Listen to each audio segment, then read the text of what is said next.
What's going on, YouTube? Welcome to the Living Freed channel. My name is Tyler Freed, and in today's video I'm going to be talking about my first 2 weeks as a truck driver trainer, what it's been like, my review of it, and what I think about being a trainer so far. But first, before I get into the video, I would appreciate it if you would like the video, subscribe to the channel, stay tuned for more of my content like this in the future. If you hit the subscribe button, you will see my videos pop up whenever I make new ones, and I would appreciate it if you check out the videos that I recommend at the end of this one. And just so I can help push my content out there, the more videos you click on and watch, the more you like my videos, the faster my channel will grow, and I would really appreciate it. If you're new to the channel, like I said, my name is Tyler Freed. This is the Living Freed channel, and thank you for clicking on the video. So let me get right into it. My first 2 weeks as a truck driver trainer, my first 2 weeks. What is it like? What has it been like with this guy that I am currently training now? It has been pretty good. Like, me and him, we get along, and it's not too bad, right? We get along, we don't argue, we have fun, we're loose. It's not awkward or anything like that. So, not too bad, right? Not too bad. So, that's the first thing. Like, I really feel like if you're going to be stuck in a truck with somebody, now at the company I'm with, you have to get 15,000 miles with a trainer before they can get out on their own, right?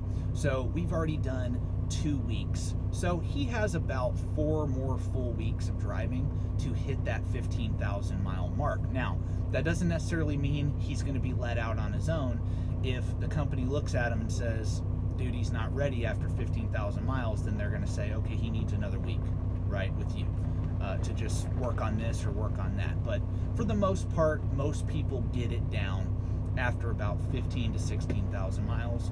It took me, personally, it took me about 3 to 4 weeks for everything to start coming together.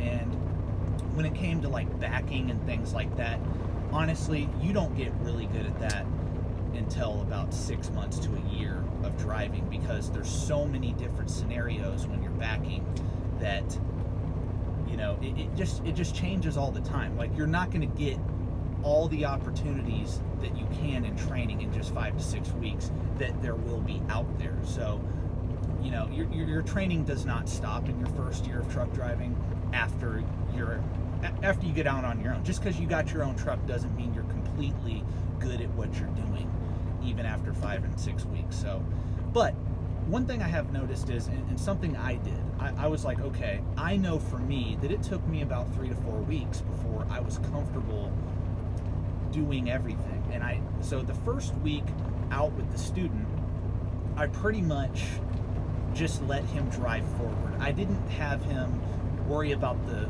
DOT clock. I didn't have him focusing on paperwork.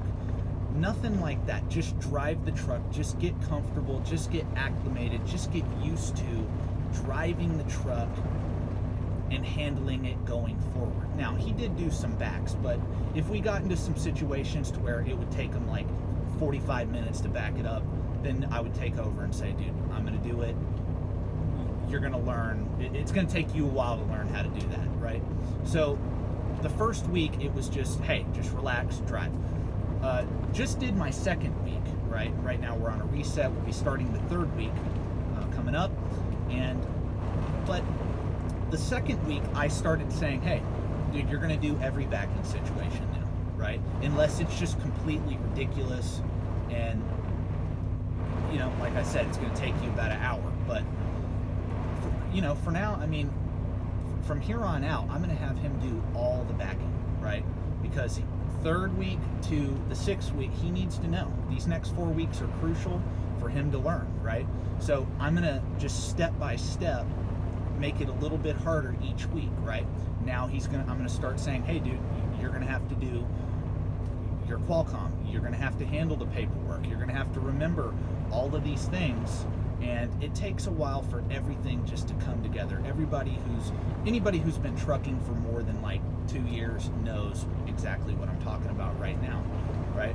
But, you know, one thing I know is the first 6 months of truck driving is the hardest. After 6 months, it gets easier and easier and easier, and especially after a year, after you've handled winter, most backing situations, heavy rain, heavy wind, just all the different situations that we have to deal with as truck drivers out here.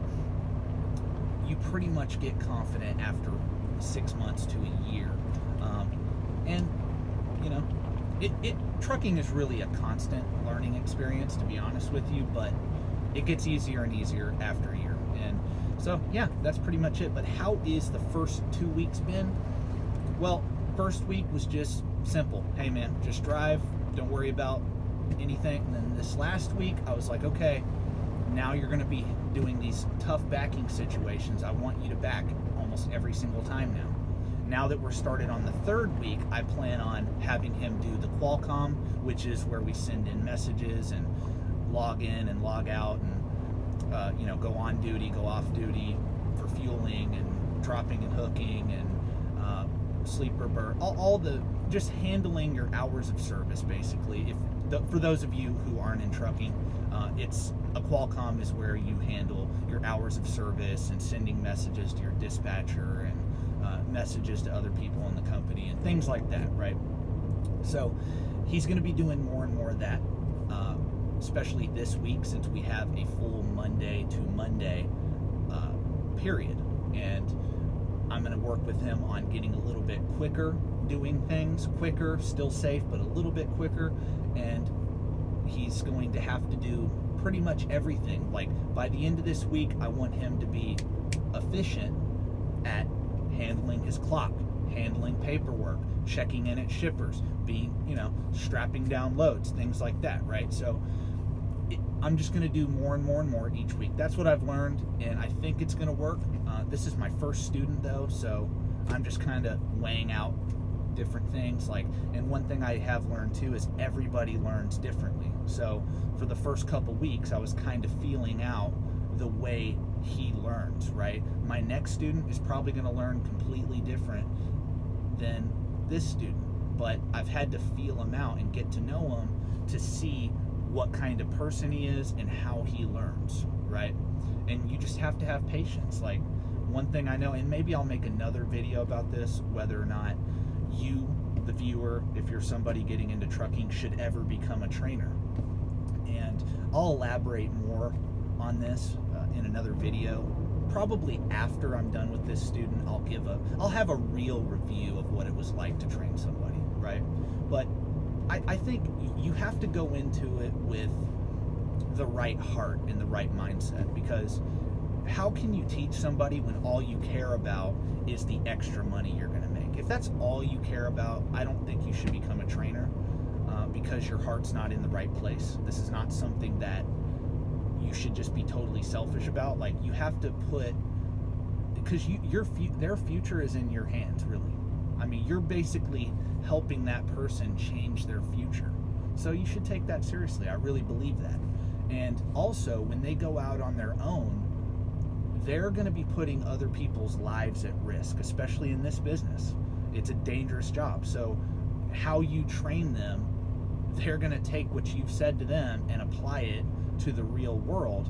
And I take that seriously. I do not want any of my students to go out and get in an accident and ruin their career and ruin other people's lives. So I take it very seriously. I also care about the success of my students. So I don't just teach him how to be a good driver. I'm not going to just do that. I'm going to teach him about all the different opportunities and avenues in the industry he's getting into, so that he knows, like, hey, I can do this, I can do that. This is where the money's at in this. This is where the money's at in that. Like, so that they see the different opportunities and they're not confused as to where to go, right?